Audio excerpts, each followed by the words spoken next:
درود بر شما همکاران و دانش آموزان عزیز. همینطور که در کتاب فیزیک 2 مشاهده کردید، وقتی قرار مداری کشیده بشه و باتری در اون نشون داده بشه، همراه با اون مقاومت درونی باتری هم نشون داده میشه. در واقع هر منبع ولتاژی میتونیم بگیم ممکنه دارای مقاومت درونی باشه. مقاومت درونی همونجوری که عزیزان میدونید جزء ویژگی‌های ذاتی هر باتری یا منبع ولتاژ هست. منتها میتونه کم یا زیاد باشه. مثلا بعضی مواقع به دلیل کم بودن مقاومت درونی یک باتری ممکنه حتی بتونیم از اون صرف نظر هم بکنیم و اون در حد صفر بگیریم.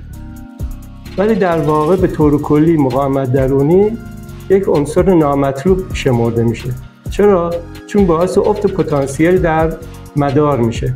مثلا فرض کنید یک باتری ما داریم به فرض 6 ولت که دارای مقاومت درونی هست. وقتی که اون در مدار میگذاریم و از اون میخوایم استفاده کنیم و در مدار جریان برقرار کنیم، میبینیم عملا ممکنه 6 ولت رو به ما نده، مثلا 5.5 ولت رو به ما بده، 5 ولت مفید به ما بده. یعنی نیروی محرک مؤثر در مدار عزیزان به دلیل مقاومت درونی باتری کاهش پیدا میکنه. من در اینجا میخوام مقاومت درونی 3 تا منبع ولتاژ رو به شما نشون بدم و با هم دیگه مقایسه کنیم.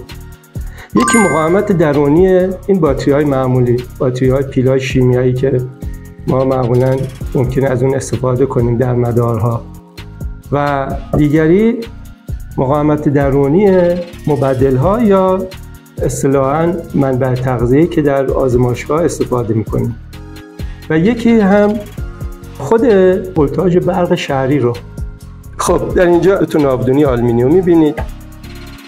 این الان دو سر ولتسنج به این 2 پایه وصل هست و ولتاژ 0 رو به ما نشون میده. اگر باتری رو وصل کنم، این باتری هم همونجوری که ملاحظه فرمایید 1.5 ولت هستن هر کدومشون.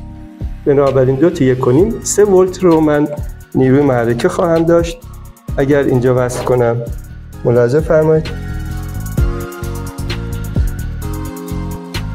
بله 3 ولت الان نیروی محرکه دارم. حالا این مداری موازی خواهد بود. این لامپ ها رو ببینید، من به این شکل موازی در مدار قرار میدم. حالا موقعی که من این لامپ رو وصل میکنم، شما به ولتسنج هم توجه داشته باشید. ببینید چه اتفاقی رخ میده وقتی من جریان از مدار میکشم. ببینید عزیزان، الان ولتاژ حدوداً 2.6 ولت شد. یعنی وقتی من جریان از مدار گرفتم، این دیگه 3 ولت نیروی محرک مفید من در مدار نخواهم داشت. 0.4 ولتش پرید، تلف شد، داره تلف میشه. در کجا؟ در مقاومت درونی باتری. پس الان 0.4 افت پتانسیل در مدار ایجاد شد. خب لامپ بعدی، حالا نگاه به نورشون هم توجه داشته باشید. وقتی من اینو اضافه کردم، نور لامپ قبلی هم کمتر شد. چرا؟ چون افت پتانسیل باز هم بیشتر شد. نگاه کنید، از 2.6 الان حدوداً شده 2.2 ولت. 2.2 یعنی 8 ولت مفید، نیروی محرک مفید ما داره تلف میشه. خیلی عجیبه. یعنی همونجوری گفتم مقاومت درونی عنصر نامطلوب هست، باعث افت پتانسیل میشه. هرچی جریان در مدار بیشتر بشه، افت پتانسیل مدار ما هم بیشتر میشه، که اینجا خودشو هم در ولتسنج نشون میده و هم نور لامپا. یعنی میبینیم با اضافه شدن هر لامپ نور لامپای قبلی باز کمتر میشه. خب ببینید بعدی، ببینید هم نور لامپا کمتر شد و اینجا ولتاژ هم نیروی محرکه مدارمون، در واقع نیروی محرکه مفیدمون الان شد 1.8 ولت. 1.2 ولت داره تلف میشه. یعنی باتری های ما نمیتونیم این 3 ولت دارن به ما میدن. در واقع در عمل 1.2 ولت داره تلف میشه. خب ببینید مقاومت درونی به این شکل عمل میکنه در مدار. خب حالا بیایم سراغ منبع تغذیه آزمایشگاهی. خب مدار همون قبلی است. سیم‌های منبع تغذیه رو وصل میکنم به این 2 پایه و منبع تغذیه رو روشن میکنم. خب الان حدود 12 ولت رو من دارم، هر درجه نیم ولت اینجا نشون میده و 12 ولت رو من الان بین این دوتا میله برقرار کردم توسط منبع تغذیه. خب حالا همون آزمایش انجام میدیم. این الان 12 ولت هست. من با قرار دادن این لامپ در مدار الان مواجه شدیم عزیزان با افت پتانسیلی برابر با 1 ولت حدوداً، چون 12 ولت بود الان شد 11 ولت. خب لامپ بعدی.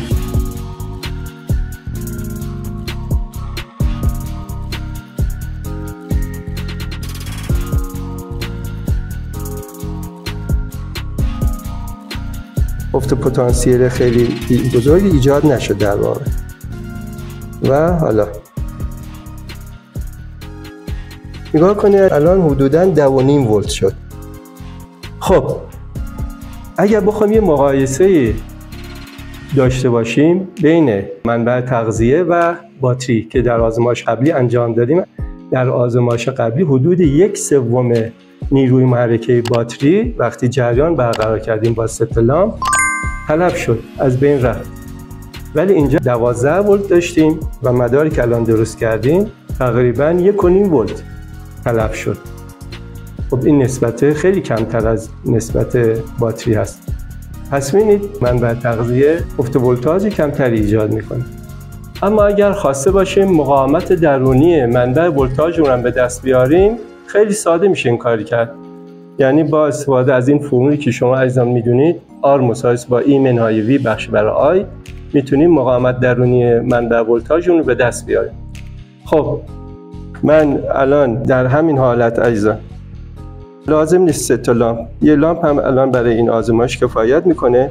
خب من فقط باید آمپرسنج رو در مدار قرار بدم تا جریان عبور از لامپ هم من بدونم چقدر است. برای این کار عزیزان ببینید خیلی راحت من میتونم این سر منبع تغذیه رو به این سیم رابط آمپرسنج وصل کنم و این سیم رابط آمپرسنج رو قرار بدم در اینجا که الان در واقع آمپرسنج به شکل متوالی در مدار قرار گرفت. من اینها کنار هم دیگه قرار میدم تا همزمان بتونید هر دو رو هم ولتسنج و هم آمپرسنج رو بتونید بخونید. خب من الان منبع تغذیه روشن میکنم عزیزان، ببینیم چه عددهایی رو ولتسنج و آمپرسنج نشون میده. خب اینجا حدود 11 ولت رو ما داریم حدوداً و اینجا حدود 0.3 آمپر. خب پس مشخص شد عزیزان نیرو محرکه منبع تغذیه همون 12 ولت بود. 12 منهای 11 میشه 1 بخش بر 0.3 یا 10 بخش بر 3 که میشه حدوداً 3.3 اوم عزیزان. پس به همین راحتی ما اندازه مقاومت درونی منبع تغذیه رو پیدا کردیم. خب در مرحله سوم مقاومت درونی منبع ولتاژ برق شهری رو مورد بررسی قرار میدیم. خب در اینجا من از این مولتیمتر برای آزمایشم استفاده میکنم چون ولتاژ برق شهری هست و دیگه از ولتسنج آزمایشگاهی نمیتونم استفاده کنم و مدارم از این مدار با لامپ‌های 220 ولت استفاده کردم که شبیه سازی بشه با مصرف کننده‌های برق شهری. خب من این 3 تا لامپ که به شکل موازی الان اتصالشون هست وصل کردم به پریز. علت که روشن نیستن چون اینا رو لامپ‌ها رو شل کردم که در موقع لزوم با پیچوندن اونها مدار وصل میشه. خب من اول ولتاژ برق شهری رو اندازه‌شو به شما نشون بدم. ببین عزیزان 220 و حالا تا 222 ولت این تولرانس عزیزان یه چیز طبیعی هست که ممکنه واقعا به خاطر برق شهری باشه. برق شهری فیکس نیست معمولا یا به دلیل دقت خود مثلا مولتیمتر هم میتونه باشه. از این خطای ناچیز که بگذریم بیایم امتحان کنیم ببینیم با اضافه شدن هر مصرف کننده برای برق شهری آیا ما با افت پتانسیل مواجه میشیم مثل باتری ها یا منبع تغذیه آزمایشگاهی. خب اولین لامپ روشن میکنه عزیزان، ببینید هیچ تغییری نکرد. لامپ بعدی باز هم هیچ تغییری مشاهده نکردیم و لامپ بعدی. ببین عزیزان، پس ما با همین آزمایش میتونیم نتیجه بگیریم که مقاومت درونی برق شهری تقریبا صفر است که غیر از این بود با اضافه شدن لامپ باعث با افت پتانسیل مواجه میشدیم، ولی الان اینجا این اتفاق نیفتاد.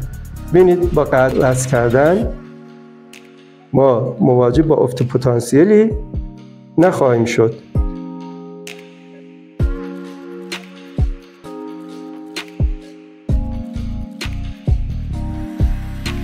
خب عزیزان، نتیجه مهمی که از این آزمایش‌های سه‌گانه‌ای که من انجام دادم در رابطه با باتری، منبع تغذیه آزمایشگاهی و منبع ولتاژ شهری، به این نتیجه میرسیم که مقاومت درونی این باتری ها به نسبت زیاد هست، در صورتی که مقاومت درونی منبع تغذیه آزمایشگاهی نسبتاً کم است و مقاومت درونی منبع ولتاژ برق شهری در حد صفره و این خیلی نکته مهمی است.